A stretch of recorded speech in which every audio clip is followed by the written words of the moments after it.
injure him. Finally, when he's exhausted enough, injured, now the cat knows she's got him where she wants.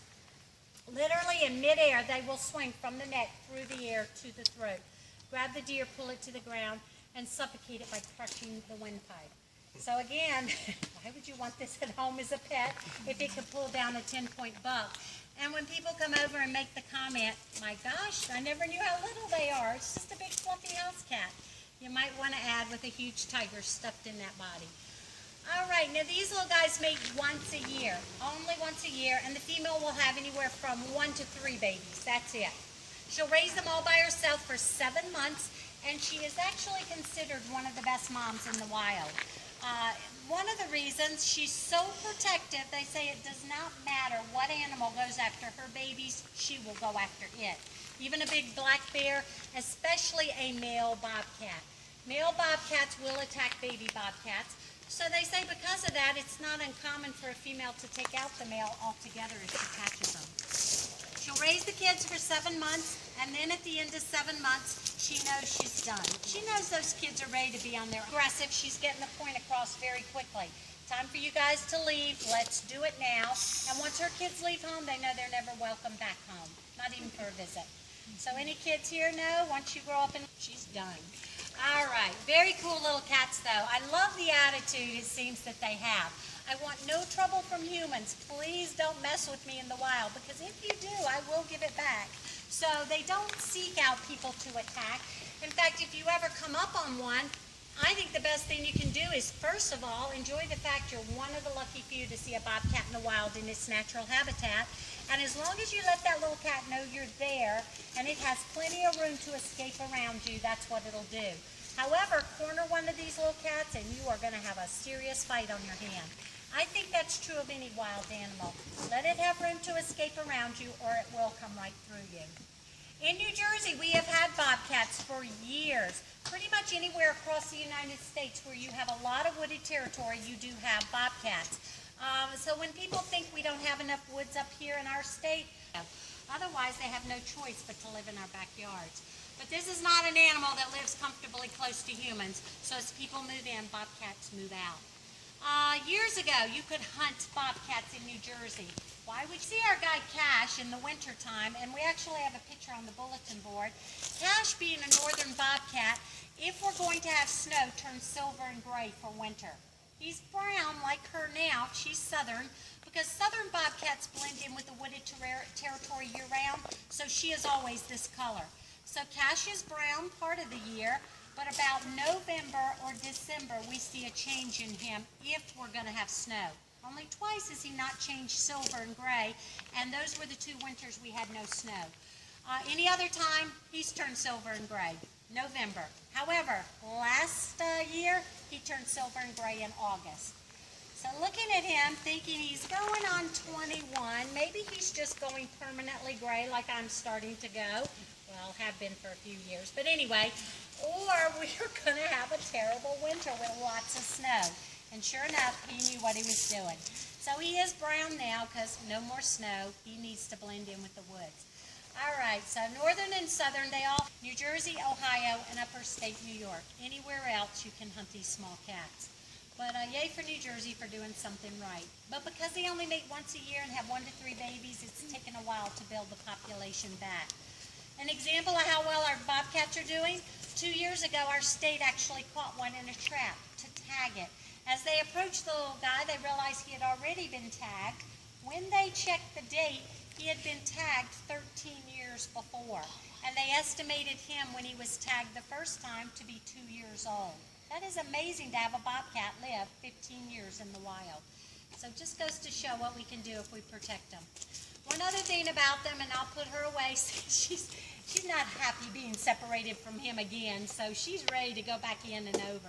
But if you notice the little tail on Santa, every bobcat will have it. Knows that. However, a lot of people don't know, well, why even have a tail? It's such a short little tail. What purpose does that serve? Well, bobcats maneuver through dense brush thickets and briars to get around. If she had a long tail trailing out behind her, it would be getting caught up or snared up in the brush. Short tail she can hold close to the body and maneuver through. However, cats use tails for balance, so they're in your hearing. Santa! Sometimes she does ignore me though, but all right. So the little tails are actually used for balance. That's why cats have tails in the first place.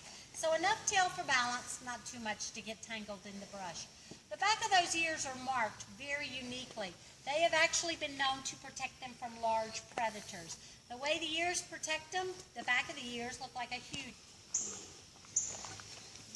He's up there with Bobby. Oh. Girl, don't look at the back. Just open. Okay, now come back out. Come on. Okay, there we go. Come on, Sierra. There we go. Good girl. Where did you crash that mat? The silver one was here last time, remember? Come on.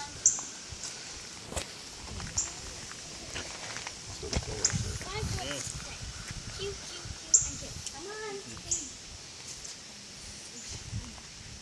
All right, Sierra, let's go. Okay, all the fur in here you see on the ground is actually coming from this little fox. Finally. Sierra's shedding that heavy winter coat out now. I don't know why she's waiting so long to do it. My guess is, now I'm kind of going to go out on a limb here and just guess. Wild animals, just like our domestic pets, shed out their heavy winter coat for summer. I mean, why wouldn't you? You're going to be awful hot, awful miserable. Last year, she kept her full winter coat all summer long, even into August when we started getting that 100-degree heat spell. This little fox was so miserable, she wouldn't even eat. All she would do is lay under that bush and pant. She was so uncomfortable. So I said to Jim, I'm afraid we're going to lose her to the heat. I mean, if you knew, well, I don't think you have to know. Just look at the fur coming off of her. She's like a sheep, you know, like how they shed out before they're sheared. So I said to Jim, I don't know what to do about that coat, but there's a reason she's not shedding. I think we need to take her to the vet and have her checked out. So we had blood work done. Just wanted to make sure all the glands, everything was working properly. You hungry?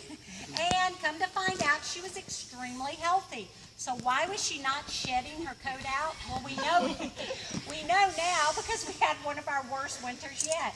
So she was keeping that coat in anticipation, wait a minute, of a very bad winter. Well, now I'm seeing her shed the coat out. I'm thinking maybe that means we're going to have a mild winter because usually they shed out and give themselves time to put another full winter coat in. She's not going to have too much time once she sheds out to put a full coat in. So maybe that means we're in store for a mild one this year. But whatever the reason, I'm so happy to see her shed because I actually had to take this little fox home last summer and shave her. I took the shears. It took me about an hour and a half. My daughter held her, but we took all that fur off of her. One thing about that, she looked horrible. I am not a groomer, never claimed to be. She looked absolutely terrible. Some of the hair was this long, some was that short, some I almost took to the skin. But you know what? We didn't care how bad she looked. We just felt she's comfortable. She is now feeling pretty good. We brought her back up here. She's rolling in the grass. She ate a big dinner that night, playing, very active. So Jim says to me, you know, I don't know what our winter's going to be like, but you really haven't given her much time to put in a full winter coat. She's going to freeze if we have a cold winter. In 4 weeks, she almost had a full winter coat. That's how quick the fur came back out. So knowing